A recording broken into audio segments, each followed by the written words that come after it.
রং করা দেওয়ালে টাইলস বসানোর সময় এই রঙগুলি তোলার জন্য আমরা কোন ডায়মন্ড ব্যবহার করে থাকি, কিভাবে রঙের দেওয়ালে টাইলস ফিটিংস করলে একটিও টাইলস খুলবে না, সম্পূর্ণ ভিডিওটি দেখুন। এখন আপনারা দেখছেন রং করা দেওয়ালে কিভাবে টাইলস ফিটিংস করা হয়।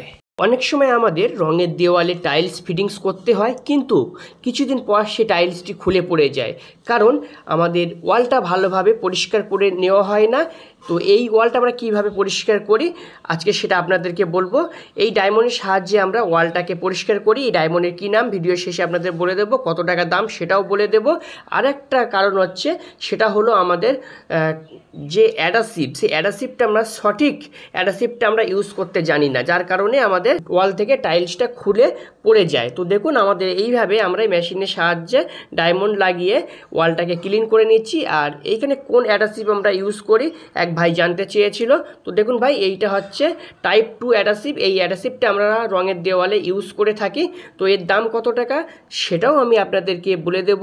তো দেখুন এইভাবে আমরা সমস্ত ওয়ালের প্যারিস পুট্টি অথবা রং যাই থাক না কেন সেটাকে খুব ভালোভাবে আমরা ক্লিন করে নেওয়ার পরে আমরা এই ওয়ালটাকে পরিষ্কার করব।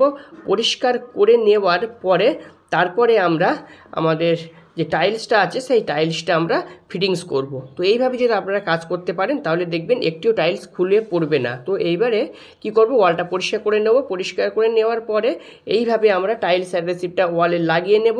ওয়ালে টাইলস অ্যাডহেসিভটা লাগানোর পরে তারপরে আমরা ওয়ালে টাইলসটা ফিটিংস করব। তো অবশ্যই আপনারা টাইলোফিক্স টাইপ 2 অ্যাডহেসিভটা ইউজ করবেন।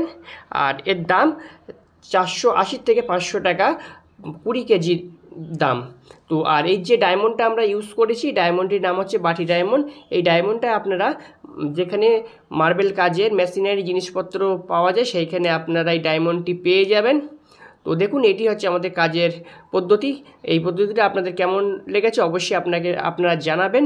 ফেসবুক থেকে দেখলে ফলো করবেন আর নিয়মিত আমার ভিডিও দেখবেন। এই ধরনের ভিডিও আমি সবসময় আপলোডিং করে থাকি। তো আমার কাজের সিস্টেমটি কেমন লেগেছে আপনাদের অবশ্যই আপনারা জানাবেন।